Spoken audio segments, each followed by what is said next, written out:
Bouchou, himself a former winner in the Peugeot car.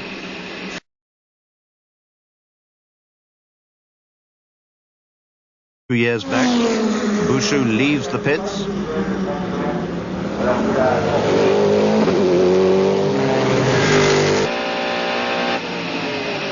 And here we are out on the track with Christophe Bouchou, something of a Le Mans expert in what is undoubtedly one of the two fastest cars here. The Mercedes and the Toyota have been fighting it out all through pre-qualifying, all through the long qualifying run-up to today's 4 p.m. start at Le Mans.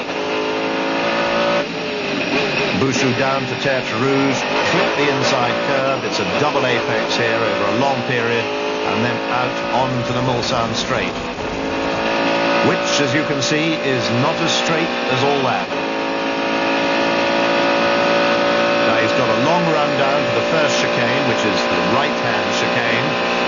And look at the closing speeds on the GTS cars. That's one of the Porsches. Just passed him about 70 miles an hour quicker. Right down through the gearbox. Right and then left. Back out onto the straight and heading down now to the second of the Mulsanne chicanes, which is a left, right, left. You have to be so careful through these chicanes not to damage the transmission, not to bang the wheels up on the curbs, to look out for loose gravel thrown up by less cautious drivers. Bouchou now doing over 330 kilometers an hour before he reaches the braking point. Down into the chicane, neatly. Careful not to throw the car onto the curbs. He's got one of the BMWs, we can't see which one in front of him.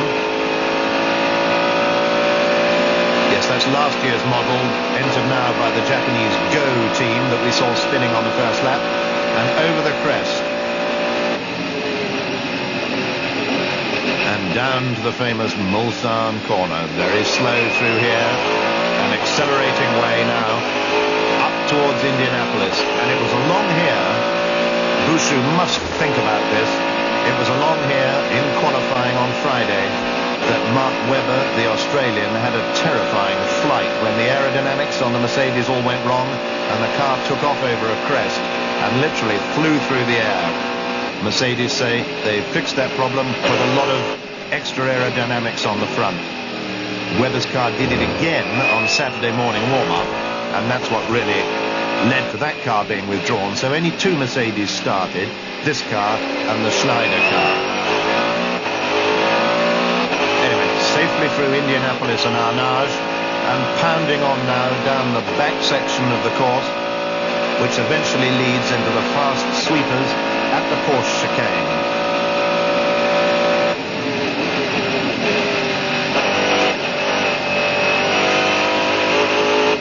Bouchou closing on a group of traffic here. Blasts inside the Porsche, but he's now closing up on one of the Toyotas. That's probably the number 3 car, the Japanese-driven car.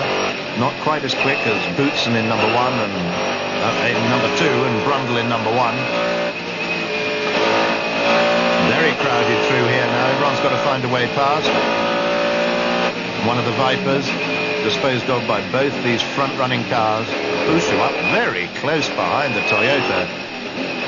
Early on in the race still, of course. It's still daylight. We've got nowhere near dusk on Saturday evening.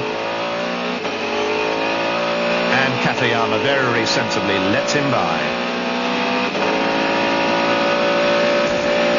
Across the start-finish line, the end of another lap.